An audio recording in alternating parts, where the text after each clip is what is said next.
आदाब, नमस्कार। आप सब लोग अच्छे होंगे, ऐसी उम्मीद और आशा मेरे मन में आपके प्रति है। और मैं आज राज्य व्यवस्था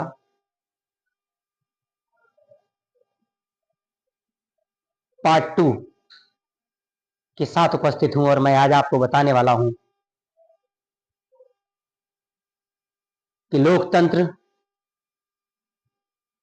क्या होता है, कैसे काम करता है,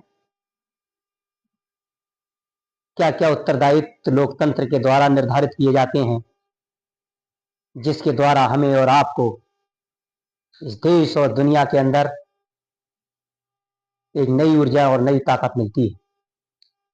तो इसी लोकतंत्र से पहले मैं आपको बताऊं तो एक शब्द आता है जिसे पंथ निरपेक्ष कहते हैं।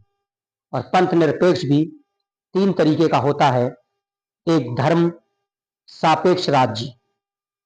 तो जो धर्म सापेक्ष राज्य होते हैं वो ऐसे राज्य या ऐसे देश जिन्होंने अपना धर्म घोषित कर दिया हो, जैसे कि नेपाल है, ईरान है, इजराइल है। धर्म निरपेक्ष राज्य ऐसे राज्य, ऐसे देश जिन्होंने अपने धर्म की घोषणा नहीं की, अर्थात ये देश भी धर्म को मान्यता नहीं देते हैं। और तीसरे पंथ निरपेक्ष, ऐसे राज्य जिनका कोई धर्म घोषित नहीं है, वह सभी धर्मों को समान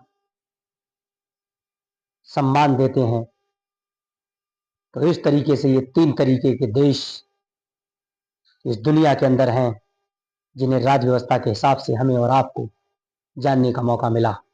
अब मैं जो लोकतंत्र एक शब्द कहते हैं, ये एक शब्द नहीं है, बल्कि ये लोगों की आजादी के लिए एक बहुत बड़ा शब्द है जिसे लोकतंत्र कहते हैं। इस लोकतंत्र का तात्पर्य ऐसी व्यवस्थाओं से, ऐसी चीजों से है जिसमें कहा गया है कि जनता को जनता के द्वारा जनता के लिए शासन लोकतंत्र कहलाता है। कहना चाहिए कि जनता को जनता के द्वारा जो शासन किसी देश के अंदर अगर स्थापित किया जाता है तो ऐसा व्यवस्था जो है वो लोकतंत्र कहलाती है।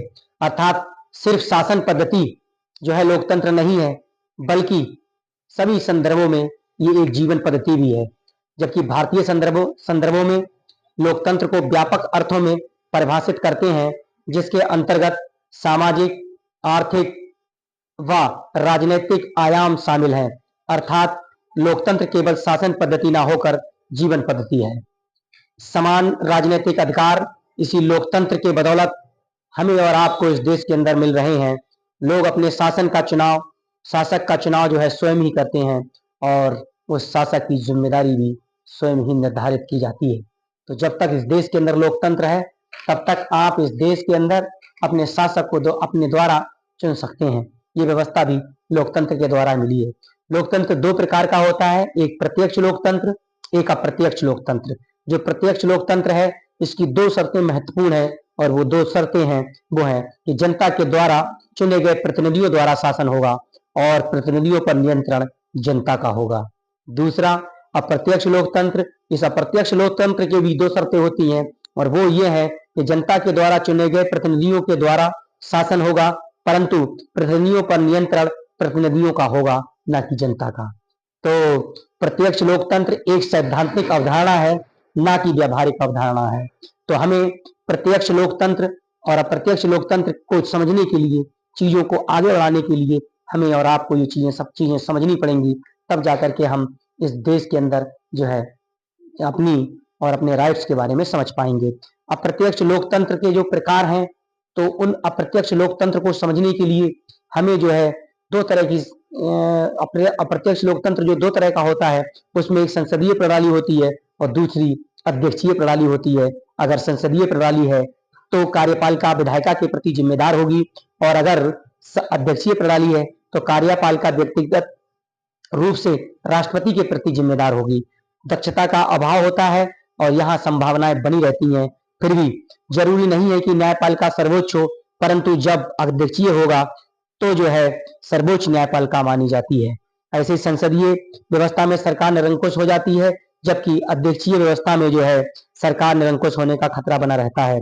भारत में संसदीय प्रणाली लागू है, हमारे देश के अंदर जो है संसदीय प्रणाली लागू है, अध्यक्षीय प्रणाली हमारे देश के अंदर नहीं है।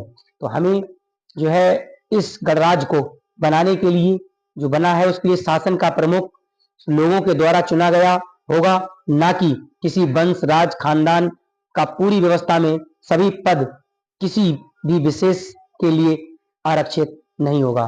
कहना चाहिए जो हमारा देश है, जो हमारे देश का लोकतंत्र है, उसकी में ये व्यवस्था है कि शासन जो है वो लोगों के द्वारा चुने हुए लोग करेंगे और उन चुने हुए लोगों में किसी भी वंश जाति धर्म का कोई भेदभाव ना होगा।